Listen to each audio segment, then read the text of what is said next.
Bonjour à tous. Alors aujourd'hui, on est sur des vidéos de cours sur le nombre dérivé. On va s'intéresser à la fonction carré et on va déterminer la formule générale qui donne le nombre dérivé en A. Donc je ne vais pas prendre une valeur connue, je vais prendre A et on va regarder. On va considérer donc A fixe et on va s'intéresser donc à la limite d'un taux d'accroissement.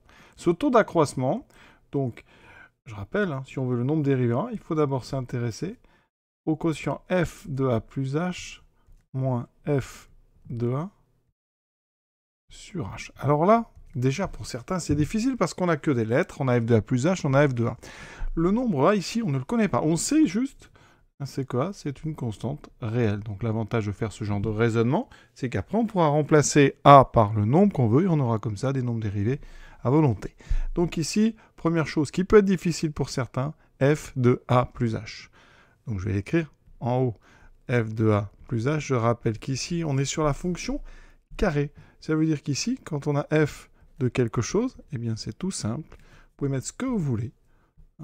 Eh bien, vous aurez, par exemple, je mets un triangle, vous aurez, eh bien, triangle au carré. Donc à la place de ce triangle, ici, on peut mettre n'importe quelle expression avec n'importe quel type de lettre, condition que ce soit des réels.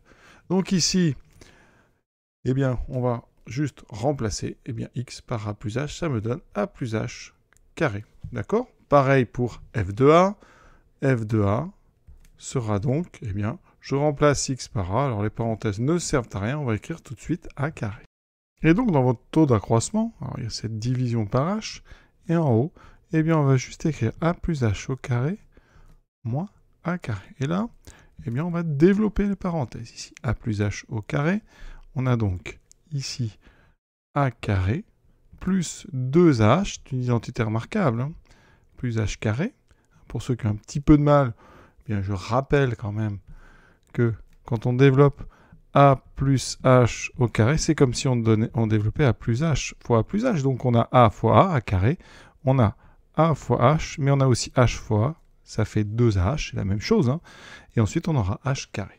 Ensuite, on a moins a carré, le tout toujours divisé par h. Et là on regarde un petit peu et on voit, première chose intéressante, c'est que les a carré s'annulent. Il me reste en fait en haut 2h plus h carré sur h. Et maintenant, qu'est-ce qu'on peut faire? Eh bien, on va quand même essayer de simplifier un peu. Regardez en haut, on peut factoriser par h. Donc ici, h fera donc 2 fois a plus h. Le tout sur h. Je rappelle que h est un nombre ici non nul. D'accord? Ici, à chaque fois qu'on fait un taux d'accroissement, il faut considérer que h est différent de 0. Dans la propriété, c'est indiqué ici, h est un réel non nul, tel qu'on puisse calculer l'image de a plus h par la fonction. Donc ici, on simplifie, et regardez, il me reste 2a plus h.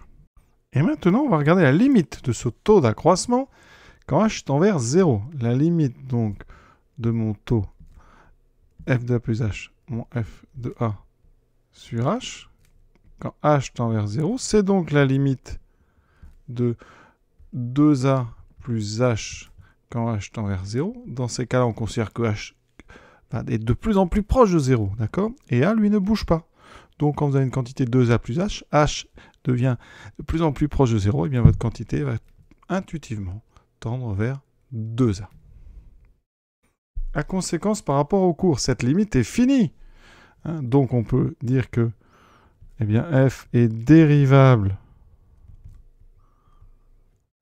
donc en a, quel que soit, donc est dérivable, quel que soit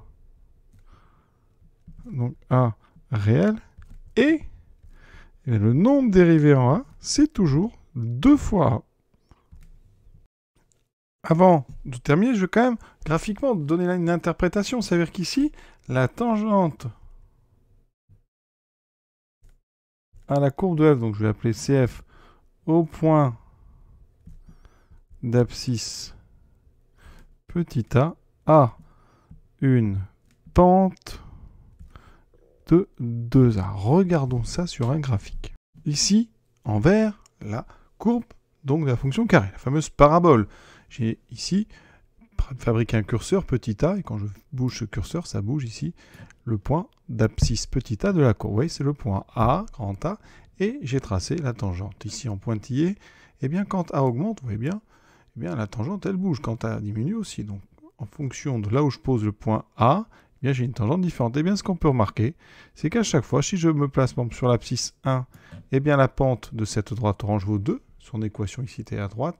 Et à droite, c'est le coefficient de x, c'est bien 2. Quand j'avance d'un, je monte de 2 unités. Si je me mets par exemple en x égale 2, en a égale 2, eh bien regardez, quand j'avance de 1, alors je vais vous montrer ça un petit peu mieux. Eh bien, quand j'avance de 1, pour retourner sur la je monte de 4, donc j'ai bien un coefficient de 2 fois de 4. Si je m'étais placé en 3, eh bien j'aurais trouvé un coefficient de 2 fois 3, 6, etc. Pour les nombres négatifs, c'est pareil. En 0, j'ai un coefficient de 2 fois 0. En moins 1, un coefficient de moins 2. En moins 2, un coefficient de moins 4, etc. Vous voyez ? Donc ça va nous permettre directement d'avoir en tout point de la courbe la pente de la tangente. Voici donc cette vidéo de cours terminée. À très bientôt pour la suite des fonctions de référence.